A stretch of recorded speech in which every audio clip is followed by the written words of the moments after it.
dia amin'ny fifaliana trano tompo lasy tomboko vavy ny tsidiana ny tokantranonao amin'izao alina izao tonga soa atao anatin'ny fotoanany fampalalam-baovao ny MBS miaraba tompoko. Vaovao mahakasika ny fiainan'ny mponina andavanandro no ndeha niboantsika ny fotoana. Manamafy amin'ny fiakaran'ny rano eny Ankasina Sahady ny mponina eny toerana na dia mbola tsy manomboka ary ny fotoam-pahavaratra. Vao milatsaka mantsy ny orana dia dobo rano ny eny toerana.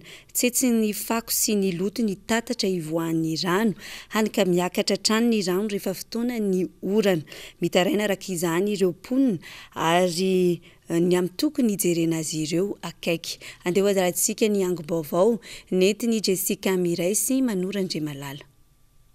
Olana izay tena mampitaraina ny mponina ety Ankasina hatramin'izay ny fiakaran'ny rano. Tsy ny fako sy ny loto ny tatatra ka tsy mikoriana araka ny tokony ho izy ny fivoahan'ny rano. Ka vao milatsaka kely ny orana indrindra amin'izao akatoky ny fahavaratra izao dia dobo rano ety ary tafiakatra ny an-trano mihitsy aza ny rano maloto. Toy izany hatrany anefa ny fiainan'ny mponina ety efa antaonany maro izay.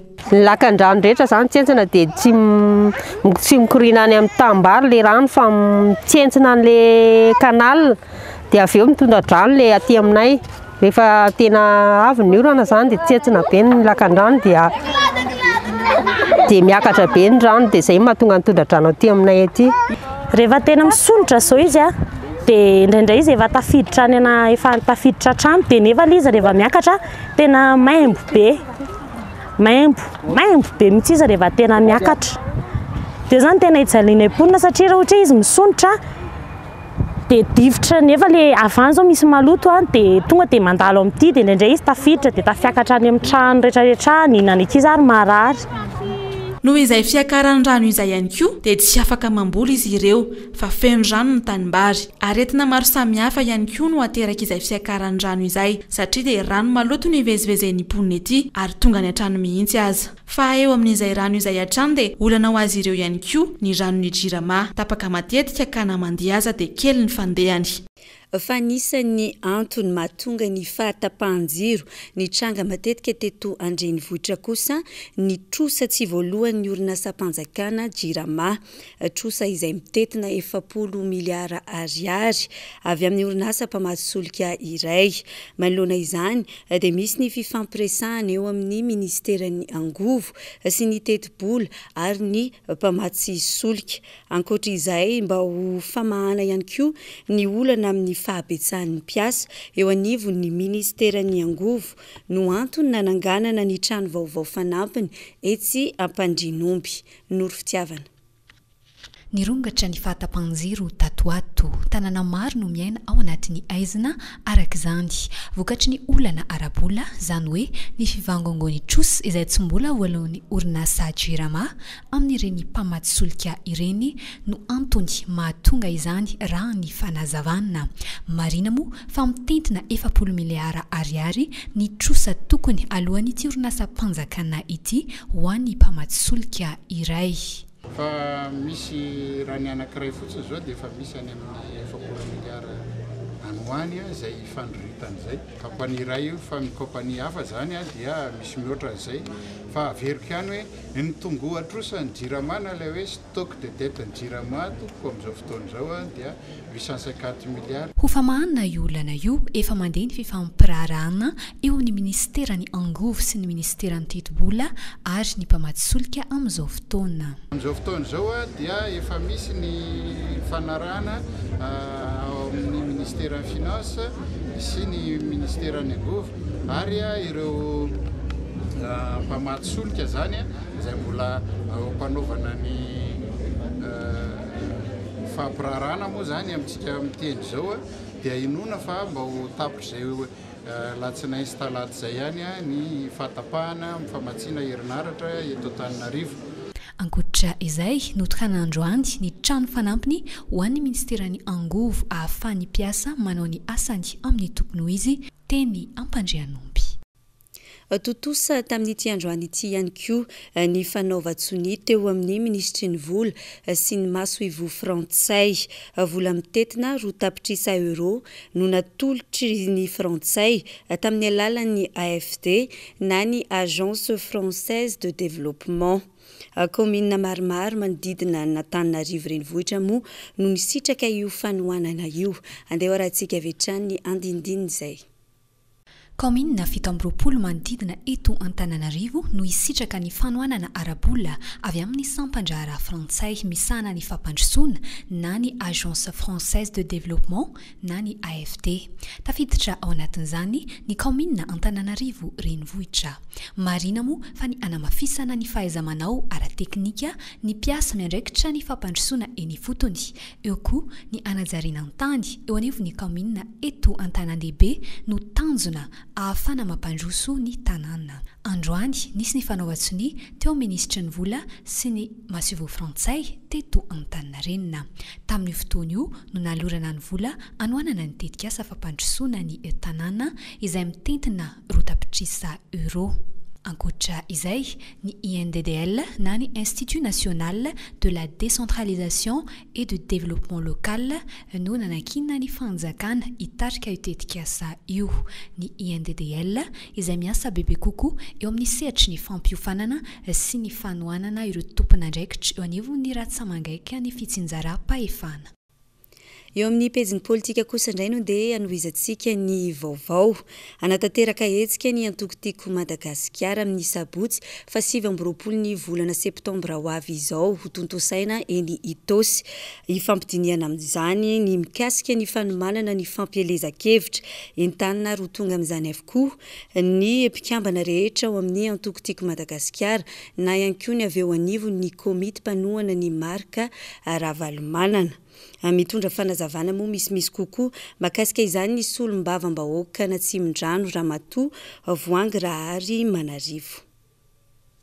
Amin'ny sabotsy zao fa 20 ny volana Septambra dia misy fivoriana lehibe izay etsona ny braony comme team rehetra ny foko team ny KMMR ny membre team rehetrarehetra eny amin'ny faritra Itosy rehetra iny zany commune 7 Itosy izay atao amin'ny lycée privé les Séraphin ery ambanivohitra eny amin'ny cité des assureurs zany ko anentanana antsika rehetrarehetra fa amin'ny fotoana io zany ny toromarika efa nandeha hatramin'izay fa ho fanamafisana an'izay sy ny programme antsika rehetrarehetra zany dia ifampiresahana antsika eo ary raha misy koa ny mbola fantanina na zavatra manitikitika ny membre rehetra dia amin'io zany ny fampiresahana amin'ny ny zavatra rehetra tokony fampiresahana dia manentana ny rehetrarehetra amin'ny roa sasany ao amin'ny lycée privé les Séraphin cité des assureurs.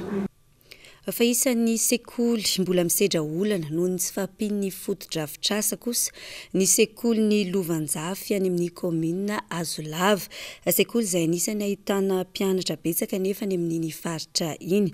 Vokatry ny ezaka sy ny fiara-miasa teo amin'ireo ray aman-dren'ny mpianatra ny tompona andraikitry ny sekoly ary ny mpamatsy vola ary dia efitra 3 ary W misa 100 no natolotra ho an'ity toeram-pianarana ity. Fanampanazavana hoentiny noro fitiavana sy rivora Zonarvelo. Tanànanjaly teo amin'ny sehatry ny fianarana i Lovanjafy, commune Azolava, district Ambatolampy, faritra Vakinankaratra. 730 no isan'ny ankizy mpianatra ao amin'ity sujet ity izay voatery zaraina roa izy ireo maraina sy hariva ary mbola mindrana ny birao-pokotany atao efitrano ianarana. Niezaka nanao foto-drafitrasa nanorina trano fianarana ireo tompona andraikitry ny sekoly. Nampiny ireo ray aman-dreny ka nahavita trano iray lehibe misy efitra 3 mitentina 20 tapitrisa ariary ka ny 9 tapitrisa dia avy amin'izy ireo fa ny 420 tapitrisa no azo avy amin'ny mpiara-miombonantoka. Anisany mba manamaivana kely ny eo amin'ny ray aman-dreny zany ny fisiny zao foto-drafitrasa mba afaka mianatra maraina ny ankizy na dia mody lavitra ary zay zany tena tombontsoa azo ny foto-drafitrasa. Raha ny tombam-bidy zany dia teo amin'ny 20 tapitrisa teo ary ny 420 tapitrisa tamin'io zany dia avany amin'ny ministeran'ny angovo madio. Izao trano izao moa dia ianarana sady azo avadika ho fandraisana lanonana sy fivoriana rehefa fotoana tsy ianarana. marina moa fa ity fotodrafitra asa ity dia azo noho ny fanomezan'ny fokon'olona ilay tany amany hektara nametrahana ilay centrale solaire tao antoerana. Eo amin'ny lafiny finoana kosa indray dia nankalaza ny faha-80 taonany amin'ity taona ity ny fiangonana protestanta any Andafy na ny FPMA. Mbola vitsy amintsika eto Madagasikara moa anefa ny mafantatra ny fisian'izany. Mampivondrona ny fiangonana protestanta FJKM sy ny luteriana ny FPMA azafady tompoko. Amin'izao fotoana dia miezaka ny mampafantatra izany indrindra ny lehibe n'ity fiangonana ity mandritra izao fandalovany eto an-tanindrazana izao. Jessica Miraitrano no mitaritra antsika izay vaovao izay. Ny taona 1970 no namoronana ny fiangonana FPMA voalohany tany Montpellier na fiangonana protestanta malagasy avy any Andafy. Ka ny miaramila avy nanao ny ady lehibe faharoa no anisany namorona azy. Tsy mbola nanana mpitandrina raikitra izy tamin'izany fa olona manana ny asany andavanandro no nalaina hitarika ny fanompoam-pivavahana rehefa lahady. Efa manana fiangonana maro manerana amin'ny Frantsa kosa izy amin'izao ary efa maminavina ny anangana ny ao Maurice. Ny taona 1970 kosa indray vao nankatoavina ny fiangonana ny FPMA ka mankalaza ny faha-80 taonany amin'ity taona ity. Ny FPMA na fiangonana protestanta avy any Andafy ihany koa dia fiangonana mampivondrona ny FJKM sy ny Luterana any ivelany fa tsy fiangonana zandriny akory. Tsy miditra ary tsy manao politika ihany koa ny fiangonana saingy mijanona ho mpanara-maso fotsiny ihany amin'ny maha-olom-pirenena malagasy azy ireo. Ny atao hoe manao politika ny FPMA zavatra anankiroa zany resantsika mombony politika. Misy ny politika zay fezin'ny firek-hevitra ny fisainana politika zay le atao hoe politika politicienne izy izy manohana antoko zay manana foto-kevitra sisisy zay ny anankiray zany ohatra.